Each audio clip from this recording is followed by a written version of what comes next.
medição de doses, que é dosimetria, né? Caraca, Olha, não tenho nem percebido. A medição de doses Meu e anistia. O que elas têm em comum?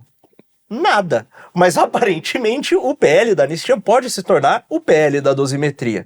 E isso não é um engano, é uma maracutaia, um golpe, uma trambicagem feita não só para manter bolsonaristas presos por menos tempo, para tentar apaziguar a situação, mas sim para gerar um efeito muito perverso na política brasileira, que envolve até mesmo a ressurreição de mortos, prática que é altamente proibida até mesmo nos círculos mais pesados da macumba. então eu vou pro pau, né? A gente às vezes tá morto. Para de ser chato. A nossa indisciplina.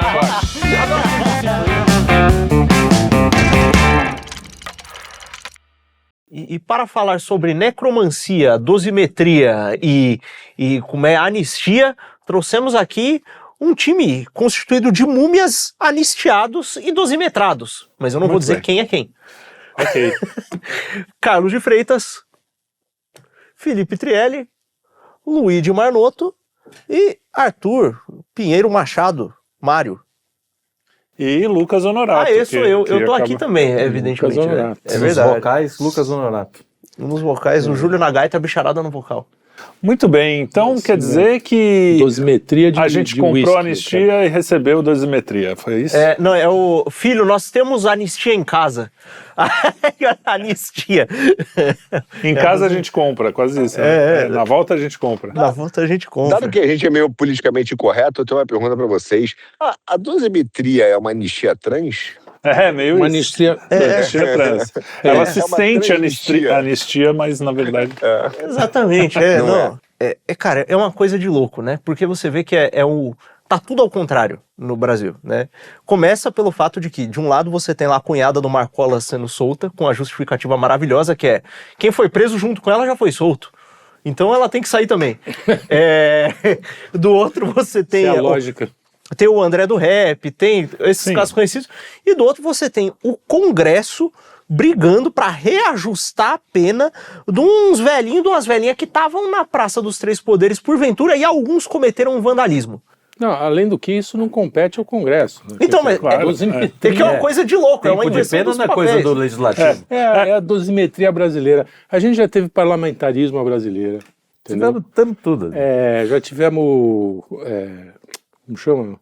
Monarquia brasileira. Tudo brasileiro. Entendeu? Que também era meio parlamentarista. E agora a gente tem também juíza brasileira, né? Que é o juiz que ele Juíza brasileira. acusa, ele julga, tudo ao mesmo tempo. Isso. Uma É o coisa nosso Bento Carneiro, você lembra? Bento Carneiro, o vampiro Brasileiro. brasileiro. Opa, grande. Só Mesma para coisa. Que é juiz. Agora é juiz. do Agora é Supremo. juiz. Do Supremo. Supremo, inclusive. Só para ilustrar essa coisa que você falou de inversão, tem uma notícia que inclusive pode ir para o nosso futuro Notícias de Quinta. vai voltar, hein? Eu até ia escrever sobre isso, que é o seguinte, é uma menina do OnlyFans se converte e choca a internet ao mostrar sua vida religiosa. Quando ela mostra O choque as partes... devia ser pro outro, né? O Brasil tá num nível, cara, de Chocou a internet. Porque o que é chocante é ela ter uma vida religiosa, né? Quando ela arreganhava, assim, era normal. Não, e Difícil. fica uma conversa de maluco, né? Porque você tem... Quem foi os responsáveis pela mudança, pela conversão da anistia, assim como a menina do OnlyFans se converteu, a anistia se converteu em dosimetria, foram os alquimistas mais barra pesada da política, né? Michel Temer, que é um vampiro, confirmadamente. Essa trinca é inacreditável. O abominável Aécio das Neves, né? Todo mundo achou que fosse mito, alguns já acharam, não, era delírio, o cara do avião com pó, não é verdade, não existe. E quem mais? E o Paulinho da Força. Que Força ressurgiu Elétrica. da Paulinho, onde, né? Das cinzas. saiu de um cabo elétrico. Mas isso é bem típico mesmo do Brasil, né? Você pega uma pauta, que é uma pauta de um grupo político, que é um grupo da direita hoje, né, vamos dizer, e os caras sequestram essa pauta. Primeiro sequestraram o líder, né? Que tá lá preso. Sem agora nem o motivo para prisão, né? Porque a coisa pela qual ele foi preso também foi cancelada. Tá uma bagunça tão grande que eu nem sei explicar direito. Parece que ele foi preso. Um dos processos pelo qual ele foi preso não existe mais, é isso que eu entendi? Parece que os advogados estão pedindo, eu vi hoje de manhã, por isso que eu não sei, mas os advogados já estão pedindo a anulação da prisão, porque enfim, está uma bagunça jurídica, e isso é que importa. Mas a questão é que os caras sequestraram primeiro o líder e depois sequestraram a pauta, porque são 3 caras que não têm um interesse direto, né, na anistia, nem a oposição, por exemplo, PT é contra a anistia, esses caras não são nem... E aí eles se colocam como os juízes, eles sim, os juízes, mas na verdade o que eles estão fazendo é tirando o poder do legislativo, entregando na mão dos juízes que hoje são imperadores, e falando assim, ó, o que vocês pediram aí tá errado, nós somos a média, nós somos a régua do Brasil. Vocês não têm que... Vocês são extremos, tanto o PT quanto a direita são extremos. O cara literalmente... pacificação me deixa totalmente despacificado. Total. Não, e aí foi o que aconteceu. Ninguém ficou satisfeito com isso. Né? Ninguém, nem esquerda, nem é um jogo do sistema. Porque o PT também não quer nem a dosimetria. O PT não quer nada. O PT não quer de preferência paredão para todos eles.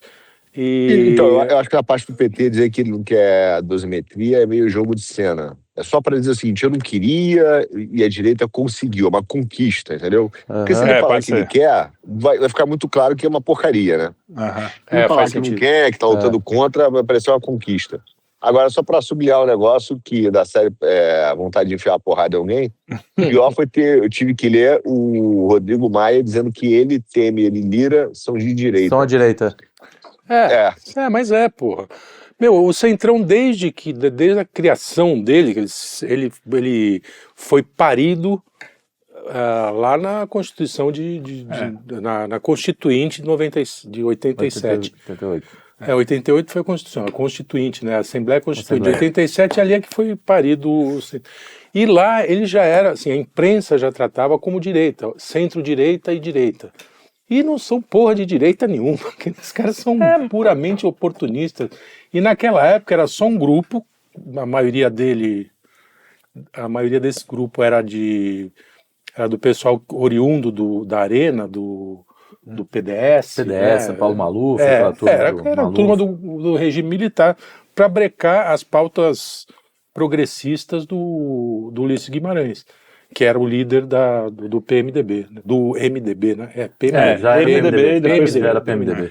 Então, mas aí é que tá, o MDB hoje é centrão, né? Sim, não, e boa parte, porque ali já tinha um racha dentro do MDB, do PMDB, que era a Frente Democrática, que era do Ulisses, que era, digamos, mais à esquerda, e o pessoal que é o centrão. Hoje é o centrão. Se você pegar os personagens daquela época e trazer para cá, estão todos aí. Todos, Sarney. Todos. Mas já teve um racha... Sarney era presidente. Né? Teve um racha lá interno que aí descambou pro PSDB, né? Porque boa parte da turma que eram os mais à esquerda. Isso foi outro racha, né? Então foi um anterior. É que os rachas estão se desfazendo, né? Eles só, aí teve União Brasil, aí porque sempre foi de fachada, União Progressista, eles vão tudo juntando de novo. Porque sempre foi de fachada. Esses arranjos sempre foram de fachada. Entendeu? O país sempre teve na mão das mesmas pessoas. Os caras estão aí há quanto tempo? Temer... Aécio, esses caras são fisiológicos, eles não estão interessados no Brasil. Desculpa, assim, parece que as pessoas esquecem que são essas as pessoas responsáveis por esse atraso absurdo que o Brasil tá. Sim. O Brasil é uma merda de país graças a esse tipo de gente. E aí a imprensa traz falando, vamos entrevistar Aécio Neves, vamos entrevistar Temer, Paulo da Força. Porque a imprensa faz parte. Porque é isso, entendeu? Cara, e as pessoas caem nessa esparrela. Quem são essas pessoas que caem? São as tem pessoas que vêm a Globo, da aprovação do cara agora. Tem gente caindo, pô. Não, mas eu até concordo ajuda. Que eles são à direita, porque se na definição do Reinaldo Azevedo, baseado no ato falho do Dirceu, não. o Lula é centro-direita, Baixou muito o nível o Lula desse é centro-direita, né? Eu acho que a gente tem que cortar o Lucas. Aí o centrão ele é só direita. entra, faz a homilia E nós somos a extrema direita. Faz sentido. Aí é assim mesmo. Contra uma direita de Gengis Khan, sei lá. Eu já estou numa fase que eu não chamo, eu acho que a gente devia inventar outro nome fisiológico, mas não tem que chamar de centrão. Porque a ideia de centrão é que a gente concorda que implicitamente tem dois extremos. Não tem dois extremos. Essa aqui são dois extremos e tem o centro.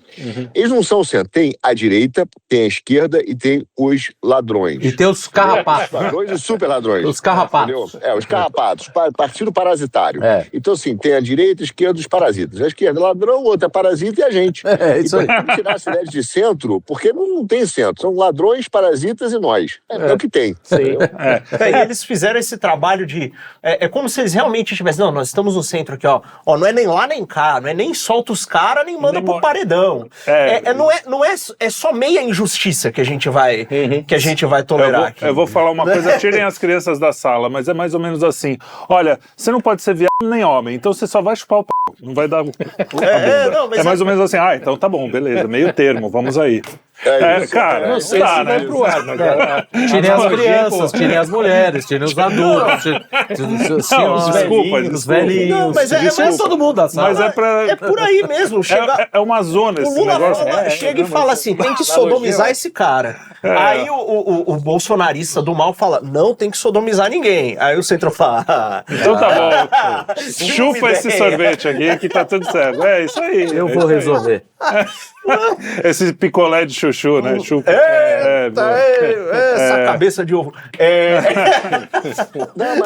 Mas sério, é porque tem uma parada aqui, você faz sentido. Tem ideias que o centro tem alguma proposta pro país. Porque a esquerda tem uma proposta, que é destruir o Brasil.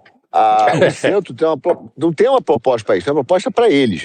Como nós ganhamos dinheiro, então eles não têm. Então tem que tirar a ideia de que eles são um grupo político respeitável, entendeu? Até como grupo político. Tem que começar a apagar isso. Não tem, porque reforça a ideia de que nós somos extremistas, entendeu? Então, mas eu acho que eles entram justamente nessa narrativa da polarização, né? Quer dizer, o país está polarizado e nós vamos moderar o problema. Não, está polarizado mesmo. Não, tá. Porque assim, eles pintam nós como extremistas. Olha, e de certo ponto, é bom ser extremista, porque contra a desgraça, você tem que ser extremamente contra a desgraça. Como diz o Nelson Rodrigues, né? Sim, sou reacionário. Reajo contra tudo que não presta. Né? Então, assim, realmente, isso aí não dá. Se você permite, eu vou explorar uma definição política, eu não concordo com a questão do extremista. Eu prefiro dizer que eu sou radical. Porque dentro da definição política mesmo, o radical, ele vai na raiz do problema. Então eu sou radical porque eu estou lutando contra uma raiz do mal. O extremista, ele vai além dos limites.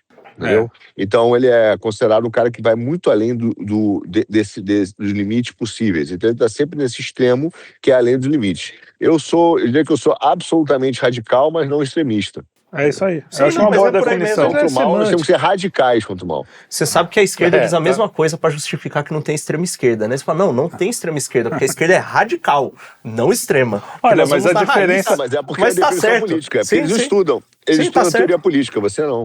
Eu não mexo com essas coisas. Mas a questão é bem essa, porque na verdade... A gente quer pessoas... Essa coisa do Charlie Kirk foi interessante, porque mostrou bem, escancarou um extremismo que é um extremismo mesmo, né? Que é querer eliminar o outro, acabar com a vida do outro. Que eu acho que quando vem da direita, por exemplo, eu também sou contra. Se vier alguém falar assim, tem que pegar o Lula e botar ele no paredão, eu vou ser um cara que vou falar, isso não é uma coisa que se deve discutir, né? Que seja uma coisa que esteja no debate público, porque não é algo que, mesmo que seja um cara, até inimigo, nem vou falar adversário, um cara que seja meu inimigo, não é isso que eu vou querer. Aí a gente vai entrar na questão da justiça, que a gente falou bastante no programa sobre Charlie Kirk e tal, mas a questão é, você tem um limite ali que é o limite de onde a sociedade como um todo vai falar assim, não, isso aqui a gente aceita fazer, tem um diálogo aqui, pode ser mais extremo no sentido de estar mais perto de uma radicalmente oposto ao outro, mas não vai ser uma coisa que vai passar dos limites. O que está acontecendo é que a esquerda sempre passa dos limites e a direita, em geral, não passa desse limite de querer acabar com a vida do outro, apesar de existir uns 2 ou 3 que falam essas merdas. Maluco tem tudo, até no centrão. Só que a própria direita, os mainstreams, vamos dizer, da direita, o mainstream, vai falar assim, cara, isso tá errado, quando o cara da direita exagera. O cara de esquerda vai celebrar a morte do Charlie Kirk, entendeu? Então tá desequilibrado, é o que você falou, não faz sentido colocar 2 polos e o centro lá no meio, porque aí já vira injustiça. Se você iguala desiguais, você já está sendo injusto e já não está olhando a realidade. É porque esse pessoal está partindo sempre do pressuposto de que não existe justiça e injustiça na política, de que só você tem aqui propostas diferentes e o país tem que andar para onde é que ninguém explica, né? Andar para tudo continuar exatamente do jeito que está e continuarem os esquemas lá de sempre e aquela palhaçada toda, né? Quando teve essa última eleição, teve um momento em que o pessoal lá do meio estava falando mesmo, não, agora nós temos a chance de restaurar tudo, né? Vai voltar a ser petistas contra tucanos, é o jogo democrático de novo, e etc. Então, de fato, é um pessoal que não está olhando para as coisas em si, não está olhando para os valores que as pessoas carregam, eles jogam tudo isso fora e tratam a política como é uma questão de interesses materiais aqui que eu tenho que fazer a manutenção para continuar tocando meu negócio e acabou. Não é... E o que... Desculpa. Sim? Não, é só isso. O que me incomoda, só para finalizar aquela ideia, é o cinismo, né? É o cinismo com que as pessoas falam, o Centrão recebeu um monte de emenda parlamentar lá para fazer não sei o quê. O STF está falando que se você não fizer tal coisa, eu vou abrir um inquérito Y. Cara, a imprensa noticia isso como se fosse assim, olha, hoje fez muito sol, amanhã vai chover. Não, esse tipo de cinismo é muito ruim para a discussão. E aí você expõe isso como, né? Olha, isso aí é cínico, a gente não pode viver uma mafiotecracia, que tem um mafioso lá, fala, bonito país que você tem aí, hein? Pena que se acontecer alguma coisa, né? Às vezes um incêndio, talvez eu possa te processar por alguma coisa, abrir um inquérito aqui. Então, cara, esse ar de normalização que os caras querem manter, é isso que eu acho que faz as pessoas ficarem mais... Desculpa. Fala. Não, é que esse cinismo não é só na política, é com tudo, né? Você vê lá a Faria Lima falando, tem uma sanção aqui, um monte de tarifa, a economia vai pro cacete, vai ser ruim, o juiz vai dar, não sei o quê. Não, isso aí é só mais é um ponto pra gente pôr aqui na planilha. A gente coloca isso aqui no cálculo de risco e segue o jogo. Mas é esse cinismo que inviabiliza o debate. O problema, eu acho que esse cinismo é proposital. A esquerda, ela pega toda essa pauta e ela radicaliza nesse sentido, na mídia, de você falar assim, não, o meio, o 247, os caras mentem na cara dura, eles não têm medo de mentir, eles mentem na cara dura, porque aí vem o outro lado e tenta falar a verdade e ele fala, não, mas essa é a visão dele. E aí ele inviabiliza esse debate. Então assim, você tem a esquerda que mente pra caramba, você tem o meio ali que finge que é imparcial, que é Globo, Folha, não sei o quê, que continua naquele lado. Quer dizer, e aí todo esse cinismo descamba porque o outro lado vai falar alguma coisa. Não é isso. Não, mas essa é a visão da direita. E inviabiliza o debate. Aí você não tem como a coisa funcionar. Vai ficar realmente um negócio de, cara, vai ter que ser o mais forte. Falar das coisas mais forte. Não tem jeito. Falar das coisas que importam acaba sendo proibido. Esse é que é o ponto. É que nem a questão do crime organizado também. É o mesmo negócio. O pessoal já trata como um fato dado a questão de que, sei lá, tem juiz aí que foi formado pelo PCC e acabou. E tudo bem. E tá lá. Fala, Arthur. Diga, Arthur. Eu ia dizer o seguinte, o que é até assim, surpreendente nesse ponto que o Carlos falou, é que é quase que, e tem a ver com a pacificação, mas com essa palavra, com esse eufemismo, né? Mas é que é quase que essa questão de proibir o debate, na verdade, é uma imposição de um pensamento único mesmo.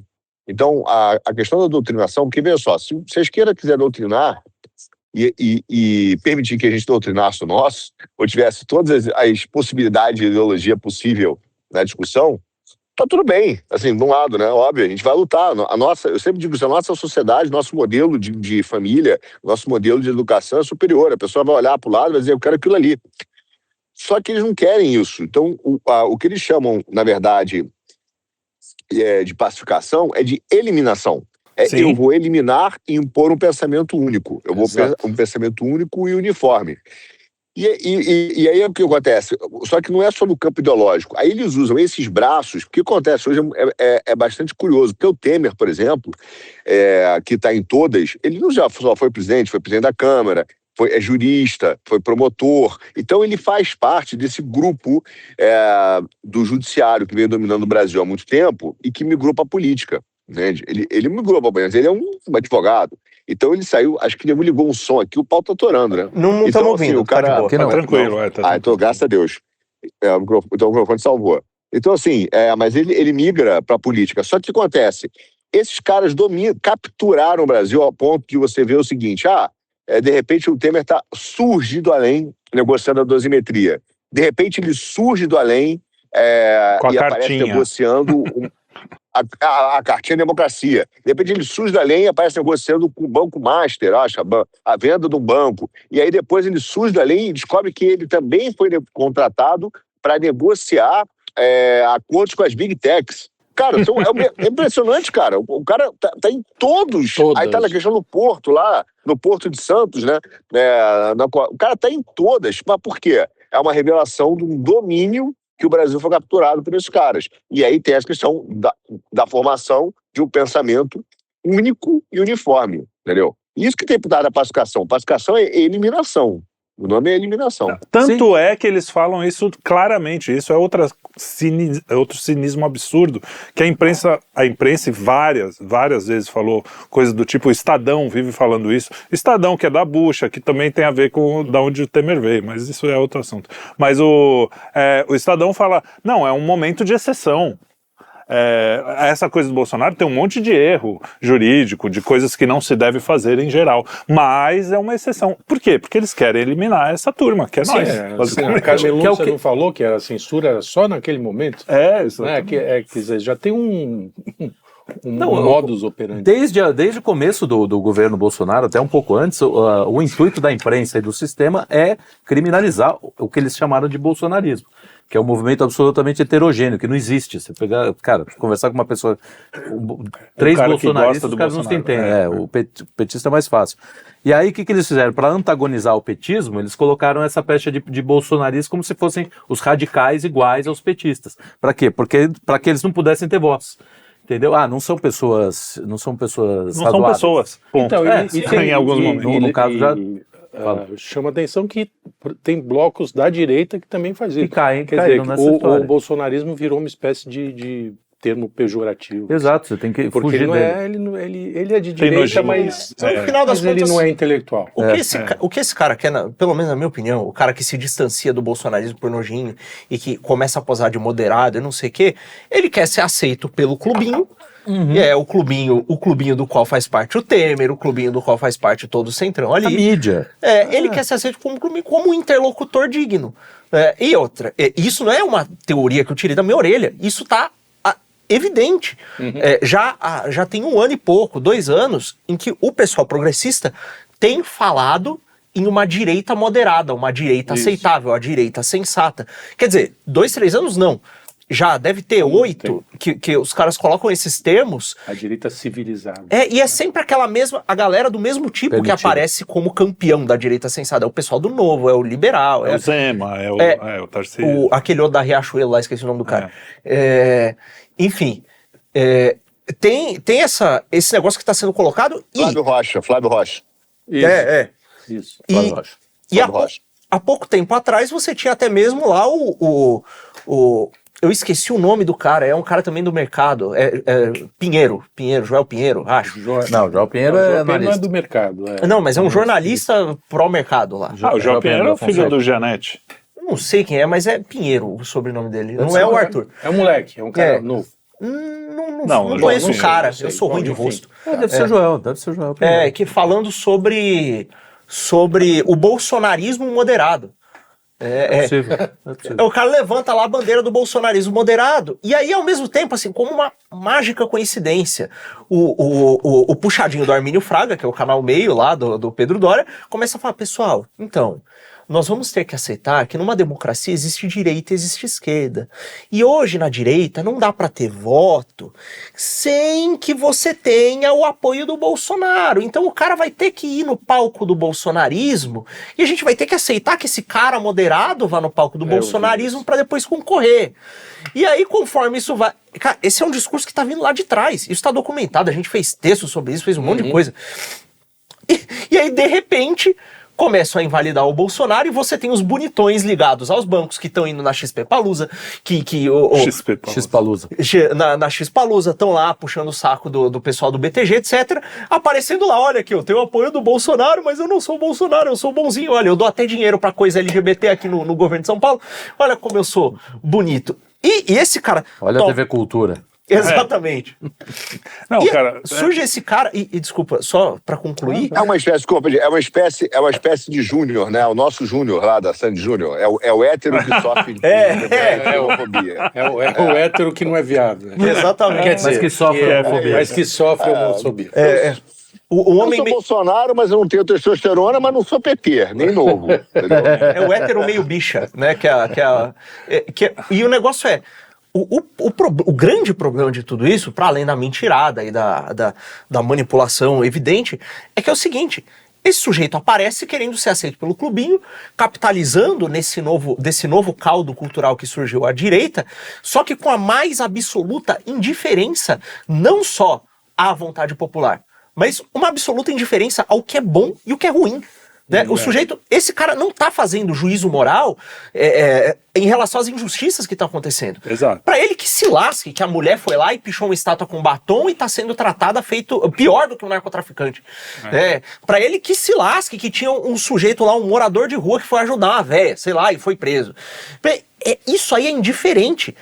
Que se lasque que tinha gente que estava simplesmente protestando, sendo acusado de tentar abolir violentamente o Estado Democrático de Direito. Então, é isso, aí é que me pega mesmo, porque quando eles apontam o bolsonarismo, e eu comecei a assumir, falar, foda-se, pode chamar de bolsonarismo, porque eu não gostava. Bom, eu acho que muita gente, eles chamam justamente de bolsonarismo justamente para isso, para você ficar meio incomodado, porque assim, o Bolsonaro é legal, eu votaria nele hoje, eu gostaria de poder votar, né? Não é o caso, mas assim, não é isso que a gente defende, porque o que a gente defende é muito mais profundo que isso. Por exemplo, a justiça para uma senhora que está lá com câncer presa injustamente. Isso é uma coisa muito maior do que o Bolsonaro. O Clezão mas está dentro, hoje isso é representado por esse nome bolsonarismo e as pessoas conseguiram fazer essa espécie de narrativa aí para falar assim, não, mas o bolsonarismo mesmo é o pessoal mais radical. Cara, radical por quê? Eu quero tirar uma velhinha da cadeia.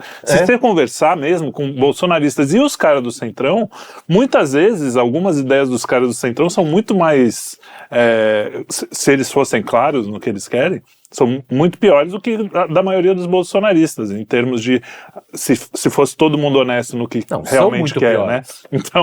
Então assim, os caras conseguiram, de certa forma, colocar essa pecha. E para os intelectuais também, para uma galera mais assim, que até pensa como a gente, mas não tem nojinho, assim, eu falo isso de cadeira mesmo, né? Que eu já passei por isso, por essa coisa estética mesmo, assim.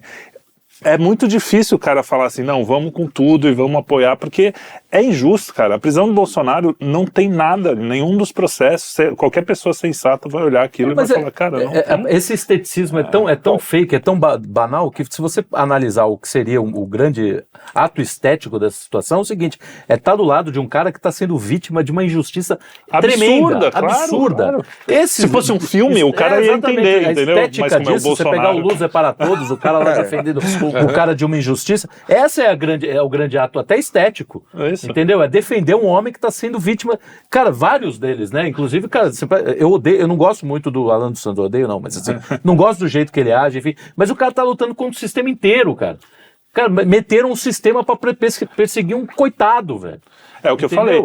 Aquela cena dele sacaneando os polícias lá, a gente tava comentando, às vezes não sei. Mas eu fico pensando assim, porra, imagina a sua filha de poucos anos que recebeu uma metralhadora na cabeça, velho. Exato. Aí você encontra o algoz, vamos dizer assim. Cara, você vai ficar puto, cara. E você quer zombar mesmo. Você quer zombar, porque esses caras odeiam ser zombados. E eu não tô... Então a grande porra é essa, cara. Eu tô no Brasil, eu não posso... Mas o verdadeiro ato estético é esse, tá do lado de quem tá sendo injustiçado. Esses caras não olham pra injustiça. Sabe qual é o negócio mais antiestético que tem? Parece que é desligado do tema, mas tá no centro da questão. É vir uma desgraçadinha lá com o cabelo arrumado, cheio de laque, com aquele blazerzinho feminino, salto alto, dizer, ou um sujeito de terno que seja, ir lá com toda aquela pompa, tentando emular um português na norma culta que ele nem sabe, porque o desgraçado é analfabeto também, chegar e falar, não, veja, a música Surubinha de Leve, que descreve você colocar um sonífero para derrubar uma mulher e depois abusar do corpo dela, não é apologia ao estupro. É dizer lá que a música do sujeito lá do Kit Salve da Quebrada não é cultura do estupro, isso é cultura periférica. Não é, a narcocultura não existe, isso é preconceito contra o pobre. Esses caras fazem esse tipo de disfarçatez, é a mesma disfarçatez, o mesmo tipo de manipulação que fazem com a questão do bolsonarismo. O Bolsonaro é feio porque ele fala palavrão e não sei o quê. Pô, e não é feio você prender o sujeito com câncer cheio de complicação. Cara, é uma... E o curioso aqui é que a direita Fala, Arthur. Não aprende com a esquerda, porque quer coisa mais antiestética que o Lula, porra. Mais repugnante do que aquela figura, esteticamente. E todo mundo, e é coeso, cara. Claro que na esquerda tem gente que não gosta do Lula, mas ninguém fala, entendeu? Tá todo mundo junto lá. Vamos junto. E ocupam espaços. Nós não. Fala aí, Arthur. Você já quer falar faz tempo. Eu acho o seguinte, a questão, talvez o nosso grande erro, quando a gente está nesse debate, por exemplo, de tentar explicar para o cara da velhinha, é achar que a esquerda, ela atua com algum valor referencial que seja, de ética e moral. Porque a gente já sabe que, na verdade, para ela, só existe o que é útil e inútil para a revolução. Então, achar que ela vai se sensibilizar com pessoas presas, a verdade é que ela vai dizer depende. É por isso que você vai ver em 64 os caras pedindo, ou depois, né, gritando por anistia, e são os mesmos caras que agora falam que a anistia não jamais. Mas por quê? Parece que é uma contradição? Não é. É porque aquele momento, aquilo era útil para a revolução. Hoje isso é contrário à revolução. Então a prisão de uma velhinha, eles vão criticar se ela for útil para a revolução. E vão apoiar se a prisão da velhinha for útil para a revolução. Então, eles trabalham com esse tipo de critério, do que é útil e do que é inútil. E, curiosamente, aí entra o Centrão, que tem não a visão da revolução, mas é o seguinte, para o meu aumento de poder. Eu vou ficar com mais poder ou menos? Se o Bolsonaro preso ou a velhinha presa, eu vou ficar com mais poder, tá tudo bem.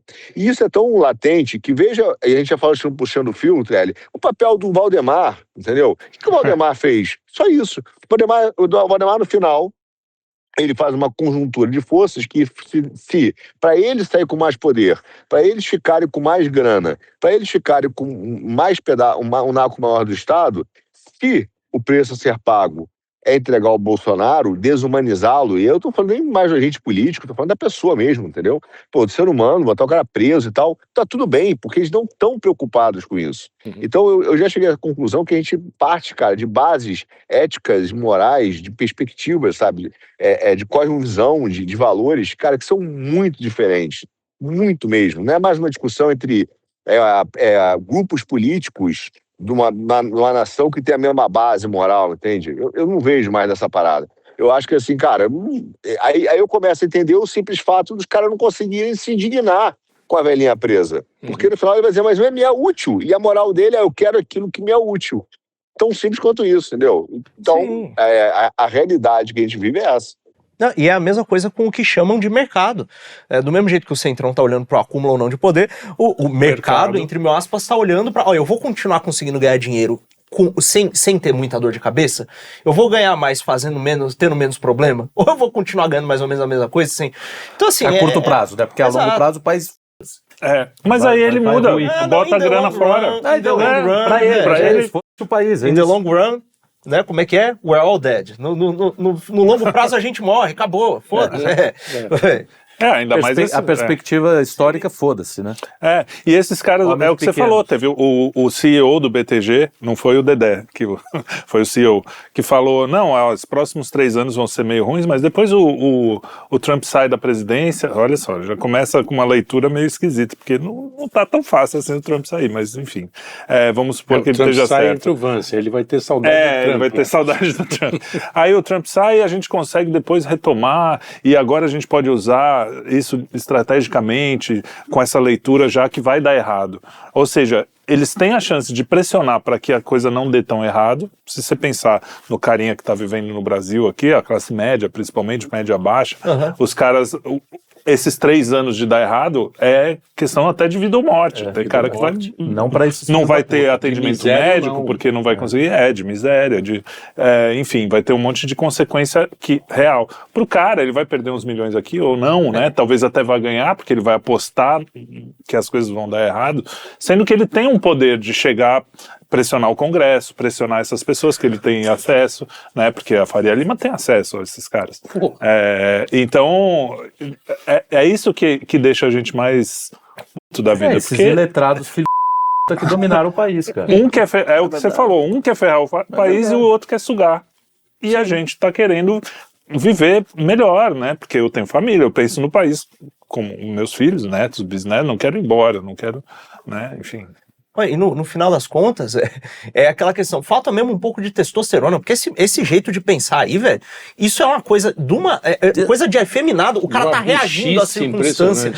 Não, então vai ser meio ruim, não mas posso aí fazer nada. É uma passividade, assim, um negócio que é, cara, tá bom, você acumulou esses meios de ação financeiros aí pra quê? Pra acumular mais meios de ação financeiro? E depois acumular mais um pouco, velho. Vai morrer um dia, mano. O Bill Gates, por mais que a gente não goste muito dele, ele fala isso. Chega uma hora que um hambúrguer sempre vai ser um hambúrguer. Você pode comprar o mais caro do mundo. No final, vai ser aquilo. Você no tem caso um limite. dele, um hambúrguer feito de inseto. Não, no caso dele não. Não, pra gente. O dele não, exatamente. O dele é o Wagyu lá, Mas o nosso... Mas tem isso, você sempre vai ter um limite de... Bom, aí já é uma questão mais espiritual. Você sabe que o desejo, você pode comprar o mundo que você não vai finalizar esse desejo. Não, estava refletindo sobre um assunto que não tem absolutamente nada a ver, que é a preocupação que a luz está acabando. Mas como a gente já tem 40 minutos de programa aproximadamente, eu talvez me despeça, porque você vê que está ficando escuro rapidamente agora, né? Sim. Está começando a cair. Daqui a 7 minutos vai estar um breu. É engraçado aqui isso. Está sol, de repente apaga a luz. E onde você tá aí? Só pra... Fala pro pessoal aí, você tá em Portugal, mas tá num... Tava o presidente aí agora de Portugal? Lisboa. Aqui é o Palácio de Belém.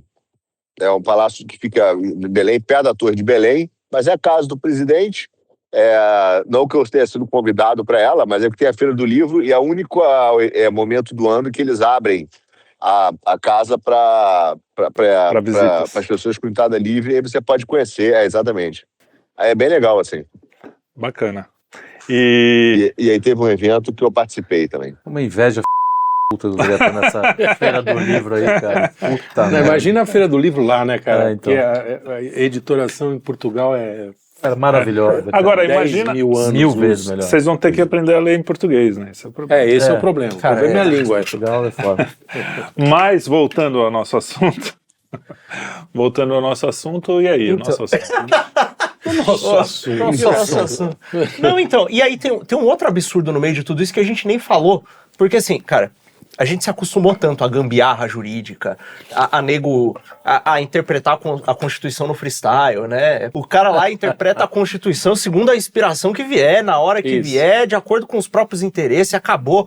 Que a gente esqueceu que, assim, tinha o PL da anistia. Aí foi colocado em regime de urgência o PL da anistia. E, de repente, o PL da anistia torna-se o PL da dosimetria. Ou seja, ele não discute mais a matéria que o PL da anistia discutia. Ou seja, virou outro PL. Exato. E o mais curioso é que o STF fala assim, não, a anistia não é o Congresso que decide, sendo que sempre foi. Sim. E aí, a dosimetria Sempre foi o judiciário. Ou seja, os caras invertem mesmo. Cara, então assim, pra começar aqui, o PL, isso aí não podia nem ser votado do mesmo jeito em regime de urgência, tinha que voltar tudo pra trás e acabar o negócio. Então, cara, tá tudo tão errado no processo, mas tão errado, que assim, chega a ser difícil comentar. É um negócio que... É verdade. Não dá pra você pegar um fio e puxar. Fala. Parte do problema, vou falar aqui depois, mandar um beijo pra vocês, porque vocês já viram que eu estou ficando, basicamente, daqui a pouco vai ter só a tela preta, né? Tá apagando tudo. Mas o problema é o seguinte, cara, a interpretação freestyle, eu já cheguei muitas vezes, eu pensava que era só má formação, ou até mesmo, que eu também acho que é parte de interesses, de grupos, né, de poder, obviamente por questões financeiras, mas também tem muito, cara, desses caras usarem isso, a Constituição, a interpretação da Constituição como desculpa para laboratório social. E os caras transformaram o Brasil um puta laboratório social em várias coisas. Ambientalismo, wokeísmo, até a própria questão do racismo, né? Essa maluquice do racismo estrutural. E agora, eles estão tentando criar no Brasil um precedente maluco de que é um exemplo para a democracia. Tanto que isso tenta reverberar em outros jornais. Entendeu? O Brasil foi exemplo para a democracia, veja como ele agiu corretamente, mas é um laboratório social, novamente, entendeu? Então, assim, eu acho, eu tenho certeza que nós chegamos a um ponto em que o judiciário ele está acima do Estado, né? Ele capturou o Estado, capturou o executivo, capturou o legislativo e hoje eles estão implementando um novo sistema de governo, fazendo um laboratório social através da Constituição. E volta e usa esses mesmos caras, né? Aécio, Rodrigo Maia, porque esses caras são tipo... papel higiênico, né, cara? Tem que estar lá no banheiro, toda hora tem que estar no banheiro, entendeu? Fazendo a mesma coisa de sempre. Estão ajeitando os problemas que surgem, tá? Mas não porque eles têm um projeto, não porque eles sabem o que querem fazer. Tudo síndico de massa falida. E isso me deprime mais no Brasil. Me deprime bem, porque você fala, cara, esse negócio... infelizmente, assim, ou ele implode, entendeu? Ou ele implode, ou não tem fim, ele é resolvido, né? De fora. Mas, ou não tem fim, entendeu? Eu vou terminar isso sem ser com uma mensagem de desesperança, mas a luz está apagando aqui, vocês viram, né? Aliás, tem esse é um bom exemplo da questão do eu sou a luz da vida, porque tem a ver com a festa dos tabernáculos, né? Dos judeus, e aí eles passavam a noite nas tendas e dentro do templo eles iluminavam, acendiam, né, os candelabros dos templos. E naquela época, quando Jesus ensina, ele fala essa passagem, eu sou a luz do mundo, né? Eu sou a luz do mundo. Então, quando você acendia os candelabros no tabernáculo, iluminava a noite toda. Então tudo ficava iluminado, a cidade, não tinha canto de Jerusalém que não ficasse iluminado na festa. E isso dava segurança para o cara poder andar de noite, porque imagina andar de noite no deserto, né? Então dava segurança para o cara andar de noite, tirava aquele medo que todas as crianças têm, né, de dormir no escuro, porque hoje a gente tem a sorte de ter luz à noite, né? Na época não tinha. Então, quando ele fala isso, a gente sempre esquece a segunda passagem, né? Eu sou a luz do mundo e querer em mim nunca mais andará nas trevas, né? Então, isso é uma bela passagem para eu terminar e dar um beijo para vocês, porque a luz está acabando, mas a luz de Deus não. Eu vou deixar também uma mensagem bonita para você, assim, ó, se você perceber que ninguém mais está olhando por você, que o Celso Portiolli. Ai, meu Deus do céu. Rapaz! Muito boa. Voltamos ao notícia do rapaz! Essa aí foi... Muito... Foi melhor que a sua. Foi pra acabar, hein? Foi melhor bem que a sua. Melhor que a sua.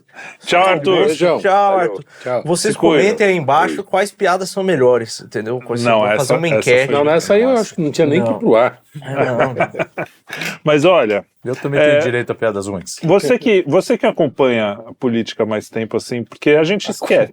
Não, você... Não, ele tá tentando não te chamar de velho. Não, acompanha mesmo. Já acompanhei muito mais. Essa coisa, a gente lê os livros de história, a gente vê só os highlights do que os caras fizeram. Você tava lá. esse clima centrão, assim, tinha mesmo antes Eu ia falar isso. É que vocês, obviamente, não acompanharam o dia a dia da Assembleia Nacional Constituinte, lá de 87. Aquilo era o samba do mameluco louco, entendeu? Era assim, cada dia tinha uma história, aí pintava uma frente parlamentar, pelo parlamentarismo. Então um grupo do PSDB saía com uma bandeira parlamentarista lá, o Franco Montoro, o próprio FHC e tal, então tinha essa turma que depois até dentro da Constituição empurraram isso para o plebiscito. O plebiscito. Que a gente votou, quer dizer, não sei se vocês votaram, né? Eu não cheguei a votar, eu acho. Não, acho que eu votei. Era monarquia, plebiscito, monarquia... Depende do ano, você lembra o ano ou não? Putz, foi logo depois, deve ter sido 89, 90 e pouco, 90, foi minha primeira eleição. Não, mas eu lembro, inclusive, que tinha... aniversário. Eu lembro, a gente torcia para o parlamentarismo, né? Sim. Eu sei porque eu torcia porque ele torcia. Meu pai também torcia para o parlamentarismo. Bobagem. Pois é. Queria que monarquista. Na verdade é o seguinte, ali foi um vacilo mesmo dos monarquistas e parlamentaristas. Pô, junta as duas as campanhas. Claro. Exato. Né? E Exato. pronto. Faz uma monarquia parlamentarista. Monarquia parlamentarista. Mas aí dividiu e o presidencialismo, porra, uma puta propaganda de Globo, PT, cacete. Não, e a gente vivia num momento de caldo cultural que a monarquia era uma piada. Exato. Não existia. Era Camurati, né? Na escola a gente brincava. O Cacete Planeta tinha o bote no rei, porque o slogan era vote no rei. Vote no rei. Que é um slogan interessante. Não, é bom. Bote no rei. E aí o Caceta fez bote no rei, que era o cara carcando. Isso é interessante justamente porque, olha, pode-se dizer que lá no Gilmar Palusa, de, sei lá, 3 anos atrás, né, o pessoal estava falando de semipresidencialismo. O judiciário estava se reunindo para falar de uma mudança de regime. Isso. Né? E o que você tem de lá para cá é uma bagunça tal, eu ia falar uma palavra com S aí, que é mais feia, mas é uma bagunça. Suruba. Não fala suruba nesse programa. Suruba é suruba não. Uma bagunça tal ali dentro que você tem uma diluição dos papéis dos poderes, né, uma falta de definição de quem faz o que, um esvaziamento do executivo, que o executivo, o que o Lula faz da vida, né? Ele viaja com a Janja, é isso que ele faz. E xinga o Trump. Exatamente. E dá vexame. É isso que é o que xinga não, ele rolou um clima ali. Não pintou um clima. Pintou. Então é isso que o executivo faz. Isso pode ser visto como uma manobra proposital justamente para instaurar aos poucos uma espécie de semipresidencialismo. Porque em teoria a gente até já tem algo assim, com a questão das emendas do relator e esse tipo de coisa, né? Então tem E semipresidencialismo, só esse nome já me arrepia. Ligeiramente grávida, né? Exatamente. É o nem lá nem cá. Nem lá nem cá. O centrão. O centrão. Querendo... A vitória porque absoluta do centrão. É mudar tudo para que nada fique diferente, né? Lugar. Mas eu queria...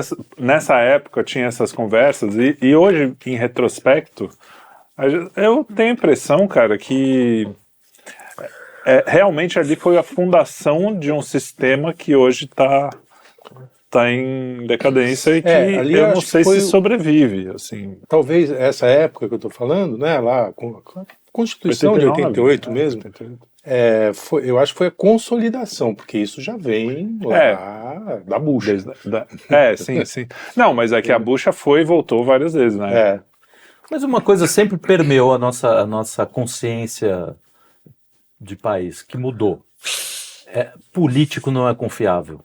Político não é confiável. De repente, né, sobretudo com a ascensão do petismo... Isso eu me sinto vitorioso, porque eu sempre achei. Mas aí se tornou um negócio de que, cara, você não pode criticar um político, você não pode falar mal de... Hoje nós chegamos ao ponto de, cara, você não pode criticar falar mal de autoridade. De autoridades, que, segundo a Eliane Cantanhede, é um crime. Você criticar né, uma instituição. Não é crime jogar bola com a cabeça da autoridade, mas criticar uma instituição. Então a gente perdeu algo que era muito bom, né? Aí eu já não sei, por exemplo, pode ser talvez o último suspiro do sistema, entendeu? Eles estão se apegando tanto nesse negócio. Da ilha fiscal da... mas, cara... Mas uma pergunta honesta aqui. Isso não corre o risco da gente cair na antipolítica também? Olha, mas era melhor, não era? Não sei, porque aí os caras tomavam conta e a gente nem percebia. Mas é que a antipolítica... Eles já existiam ali. A antipolítica, ela leva ao que não existe vácuo de poder, né? Você começa a excluir a política do jogo de poder, você põe outra coisa. E a outra coisa que toma conta no Brasil é o pessoal que toma conta já tem um tempo, que é a turma dos bancos. Mas assim, o problema eu acho que é o seguinte, você cria um fundamentalismo político que é muito ruído, é gente demais, entendeu? Você tem que... seria necessário limpar um pouco e deixar pra gente um pouco mais que esteja mais interessada em realmente mexer com isso. Porque é muito ruído hoje. Projeto de verdade. Você pega a Globo inteira, assim, você não tem uma pessoa ali com capacidade para bater papo, sei lá, com a sua irmã de 15 anos, 12 anos, não sei quanto tempo. Não tem, cara. É gente infantiloide. Você pega...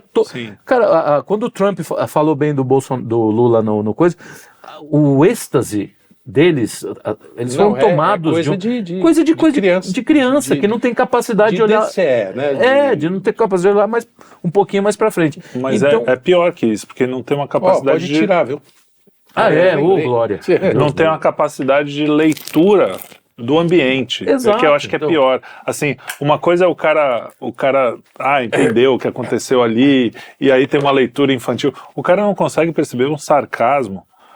Não, e uma armadilha, que é óbvio. Não entende de negociação, né? O Trump tem livro, o Trump explicando como é que ele faz isso, ele já fez isso com o presidente da África do Sul, fez isso com o presidente da... Vem conversar comigo, vem aqui, eu gosto de você. Elogiozinho, acho que a gente tem que conversar, vamos lá, mete o cara lá e fala, óbvio, né, bicho? E os caras tratando aquilo, mas é porque não tem mais análise. Precisam de uma vitória, mesmo que fake. É um desespero absoluto. Mas aí é o que eu acho que, cara, por isso que eu digo que eu acho que precisa limpar um pouco dessa...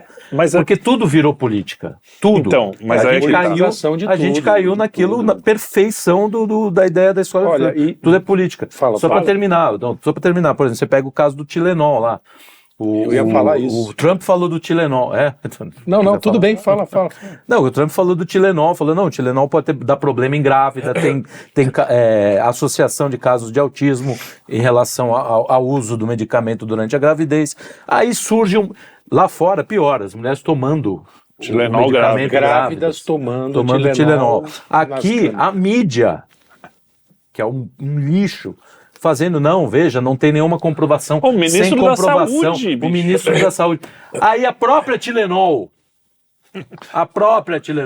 escreveu, nós não recomendamos o uso de medicamento para grávida. Mas sabe, é o mesmo pessoal que não come frango por causa do agrotóxico, que não coloca coisa de alumínio em cima da coisa porque tem alumínio ali. E aí o cara toma um Tilenol grávida, que é uma coisa que desde criança, grávida é o mínimo de... Né, porque tem microplástico. Eu vi uma declaração de uma parlamentar americana, não sei, lá não é deputado, né? Enfim. Congressista. E ela estava dizendo exatamente isso. Ela falou assim, isso não é uma questão de trumpismo, não trumpismo, direita ou esquerda.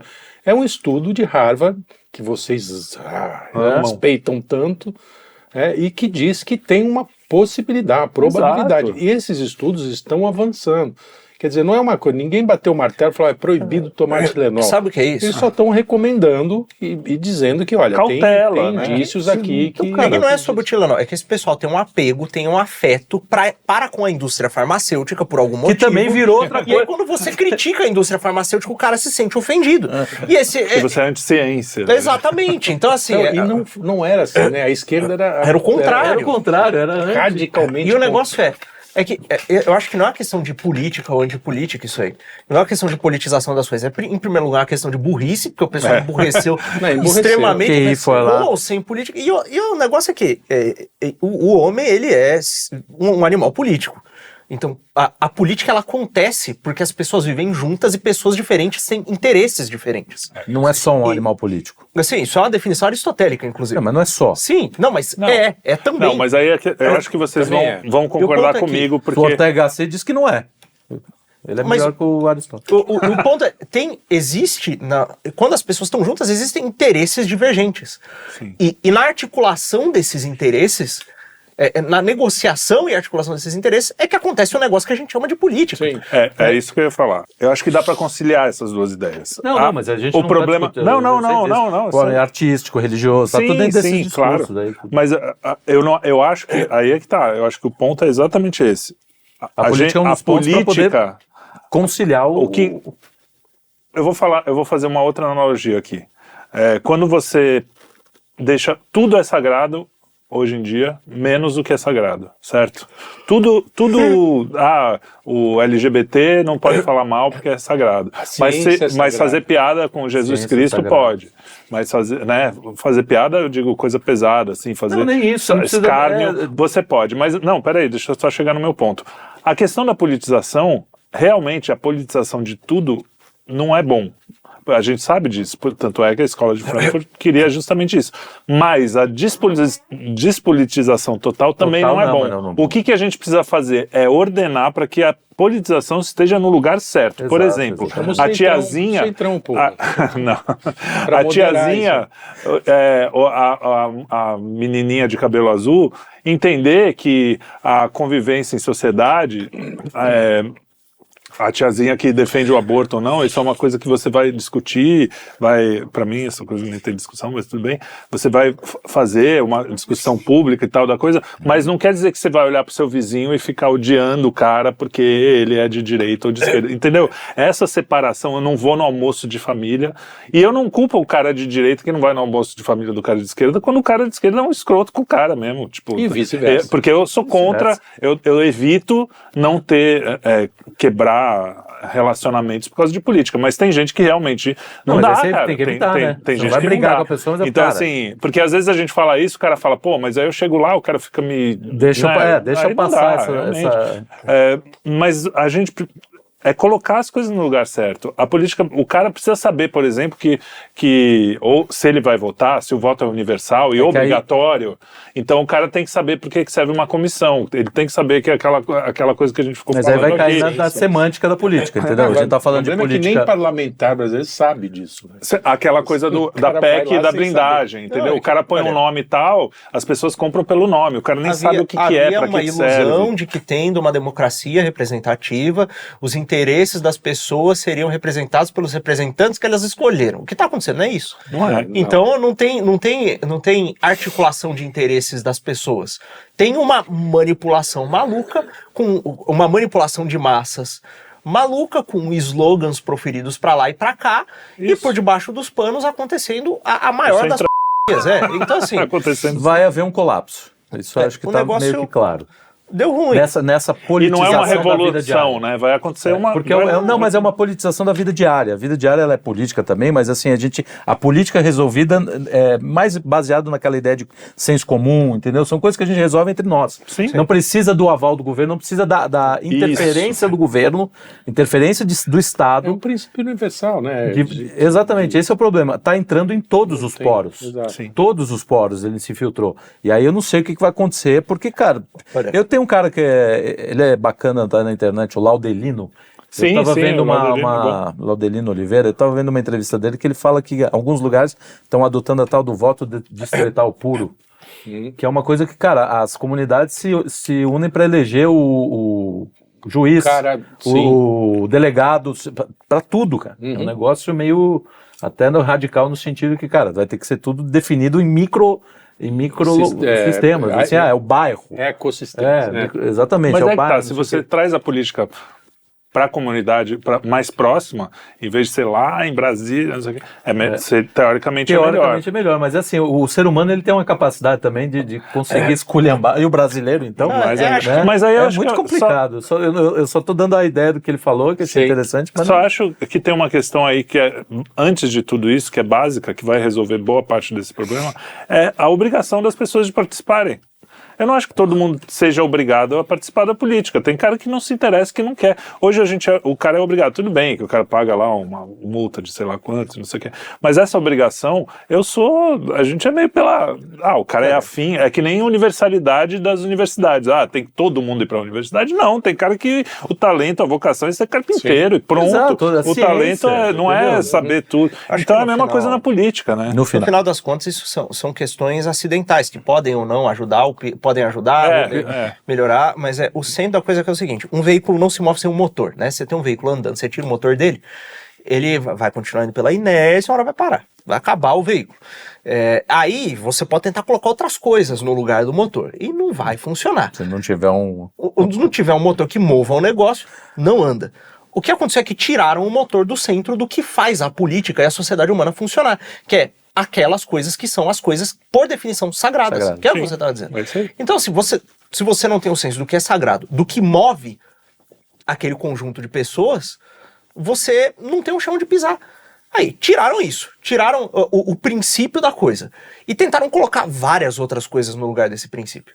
Aí, tiraram Deus, tentaram colocar o ser humano, tentaram colocar a liberdade, ciência. Tentaram colocar a ciência, tentaram colocar o diabo todo lá. Literalmente, em alguns casos. Literalmente. E não deu. Não deu. O negócio, deu na crise que a gente está vivendo. O negócio, enquanto não se retoma a consciência desses princípios superiores que movem o restante das coisas, se coloca isso no lugar onde tem que estar, todo o resto vai terminar do jeito que está terminando agora. O que não quer dizer também que quando isso esteve no centro, era uma coisa fácil. Claro era que não. simples. Sempre vai ser um problema, sempre vai ser um negócio que vai demandar esforço humano. Mas é isso, se você coloca isso no centro, você sabe que o esforço humano é algo inerente à sua natureza. O sacrifício é necessário, tudo é necessário para que você faça parte disso. Você tem uma direção. Exatamente, o problema é que, cara, é absolutamente confuso o mundo de hoje, né? Como diria... Não tem nada ali, não tem nada no centro. Como diria Arthur, o nosso querido Arthur, é bíblico. A gente se volta para Deus, e no sentido, para os ateus não reclamarem aqui, a gente se volta para esses princípios, os 10 mandamentos, as coisas que, o respeito ao amor ao próximo e tal. A gente se volta para isso. A sociedade, se a gente se volta de verdade, não só da boca para fora, a sociedade floresce. Chega lá no auge, a gente começa a esquecer isso.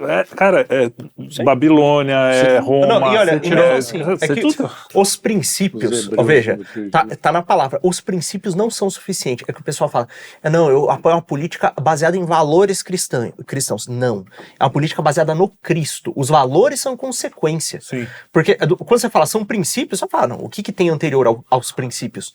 Se você está dizendo princípios no plural, é porque eles não são princípios literalmente. É uma linguagem figurada, porque o princípio pode ser um só, né? É da onde principiam as coisas. Então significa que esses princípios partem de algum lugar. É dessa coisa que está no centro deles que a gente precisa. E não dos acidentes. Beleza, se for as consequências que são os princípios, já é melhor do que não ter nada. Mas o negócio é, enquanto não for na raiz da coisa, quando não for radical, como estava o nosso próprio Arthur falando, a coisa não se resolve. E eu acho que se voltando para isso e tomando as decisões baseadas nisso, novamente, ao invés de ser como o cara do mercado lá que diz, vai dar uma merda aí, mas a gente dá um jeito e ganha um dinheiro ainda em cima disso, né? Vai ter uma crise, compra um negócio barato, tira o dinheiro do país e tal, e faz aquilo, dá um nó em pingo d'água e sai mais rico no final. Se ao invés de ser reativo, a gente olhar para o que importa e ser propositivo olhando para o que importa, aí a coisa anda. Tem que ter gente que é ativa de verdade, que tem força de verdade, que tem alguma solaridade, por falta de um termo melhor, que diz, olha, eu tô fazendo isso aqui porque eu acho que é certo. E sendo certo, eu vou fazer porque eu acho que é certo. E acabou. Porque é isso aí, porque também tem a aparência de cristianismo, né? Tem aqueles caras que são alguns pastores, alguns padres, algum tudo, ou até alguns católicos ou protestantes que ficam lá com aquela aparência, mas no fundo o coração é só porque meio que virou moda, o cara tá ali, ou então é importante politicamente. Hoje em dia, como o voto evangélico é muito importante para a direita, né? Então, assim, quando a gente está falando isso, para que também vendo aquela coisa horrível que a Petra Costa fez, falando como se o Brasil fosse uma teocracia. Não que a gente achasse tão... Não, mas se fosse, ela teria... Mas que não é. Não é porque muita gente realmente não está nisso, porque é de coração, tal, o cara tá nisso porque acredita nessas coisas, tá ali porque, assim como o Centrão finge que é político, ele tá lá por um interesse outro, também tem nisso, então, porque o que eu vejo, assim, muitas vezes é o cara falar, mas aí você vê um monte de cristão fazendo, né, aquela bobagem. Sim. E aí, sim, vai ter, como sempre teve, como teve na Idade Média, como teve... Entre os 12 lá. Entre os 12 teve um que já deu uma derrapada ali. Então, é isso, o princípio que eu falo é no sentido de que você tem que estar antes da sua aparência externa, tem que estar dentro de você mesmo, você tem que ser um cara que está a fim de... E só tem um jeito de fazer isso. Sabe o quanto isso é difícil também, entendeu? E não dá para fazer pelas próprias forças. Sim, exato, não tem... Tem que ter um help ali, né? Você fala, como é que eu vou reconhecer quando é de verdade ou não é? Só tem um jeito, praticando. Estão muito homilia. Ou seja, temos que botar de novo a Santíssima Trindade no centro e tirar o Paulinho da Força, o Aécio e o Temer. Tirar, trocar de 3 para 3. Demoníaca Trindade. Essa demoníaca Trindade. E o Temer já pode se aposentar, pode ir no country club, casa, jogar um minigolf. Exato, fazer... Larga a mão, larga o osso. Vai cuidar do neto, vai cuidar da Marcela, pô. Ela precisa de cuidados. Precisa de cuidado, porque agora ela traiu um ódio da família do Alexandre Moraes. Mas enfim, é isso aí. Se você quiser saber mais sobre esse assunto que nós comentamos aqui, assista o último Geo Economia. Que maravilha, tá muito bom. É isso aí, é verdade.